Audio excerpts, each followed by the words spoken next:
out of there, they can't do anything about it because before regulatory laws came in, they were in operation. So when the regulatory laws came in, they started to grandfather certain facilities in. And this is Carmana's line. This is the line company right here. This is the Carmana's line company, and they emit SO2 and benzene and all other nasty things too. And right here, look to your right. See the houses? This tank blew up and blew the people out of their houses, blew us out of our beds over in Southwest Detroit. And because of workers... That's not the tank. The tanker is down here. Yeah, but see the houses? See this blue house on the very end? They broke all their windows, and this empty spot is right there. See how close industry is to houses? And so when it exploded, that tank that's the tank right there, the new tank. No, it's right here by the houses. No, it's down here. No, the tank that blew up was on this side, Rhonda. Right on this side. That's the tank right here. Right here? Right here. See how I'm confused? We had so many explosions, I don't know what's what. This rusted out. The rusted one that blew up? Okay, well, forgive me. Yeah, because you know what? Houses go all up there. And we... You got DT here, DTE right here. See DT in front of you with the coal? And the coal. See that's DTE. Comes out of Wyoming. Yeah. And you want to hear this? When our power would go out, we would have to come over here because the only hot ice house to get dry ice was right here. So we would have to come over here because sometimes we would get our power knocked out for a week or two. We'd come over here and get dry ice. The dry ice company even went out of business. Yeah. So this is the tanker that blew up. And you could not even see the tanker for the fire. Right. She said this rusted out when it's the one blew up. See, I'm all misconstrued. I don't know what happened. And so Rhonda and I were over here, and to this day, Lincoln Park, Melvindale, Ecorse, River Rouge, and Detroit Fire responded. The Coast Guard responded, and they were blocking off so you couldn't come. And to this day, we have not gotten a report on what caused it and what impact it had on the environment.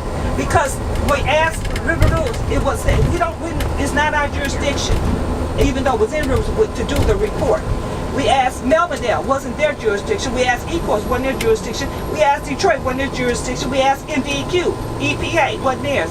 They told us it was the Coast Guard's job.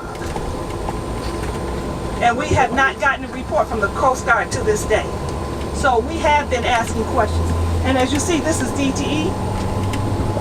And didn't they just get a consent agreement last year? Yeah. They just got a consent agreement. So it's like the regulatory agencies are working with them to help them. And if they're fined, depending on what the violation is, they can be assessed up to, I think, $1 million. Their assessment's been like $300,000. But then they negotiate, and their violation monetary penalty may only be $69,000 because they allow them to negotiate down.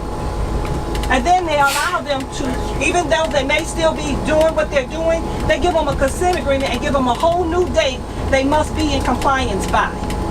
So like saying, we just were at a hearing 2 weeks ago about the Great Lakes Water Authority and the Detroit Water and Sewage Department being in violation.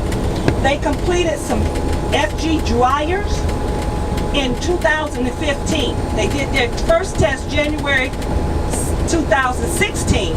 Here it is 2017. They have been in violation for one whole year. They gave them a consent agreement. They assessed them penalties of $300,000. They negotiated that down to $176,000. Guess what? The violation is still going on. They have until June 17th of this year to get in compliance. So to us, they're the ones benefiting. And $176,000 is nothing. Theresa. Yes. So you have U.S. Steel on this side, and DTE on this side. That's right. And Commutes, the line company, is back there. That's right here. And then across from it is the wastewater treatment. So take a look at this sign right there. This is low up right here. Look at the sign. So it says Yep. Certified wildlife habitat. Can y'all imagine that? Who's certified? The state of Michigan. Who does the certification?